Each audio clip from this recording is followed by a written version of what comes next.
Guys, ito na yung malapit na mag-hatch na koi fish. Guys, ito yung isang malapit na mag-hatch. Ito yung tatlong bagong bearded female natin. Bali, apat ulat. Siseparate natin sila dito.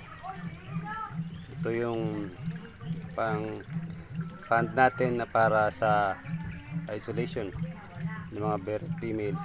Saka dito sa kabila, dito yung kalagay ng ating mga breeder sa loob.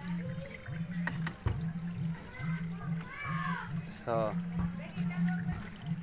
separate na natin sila.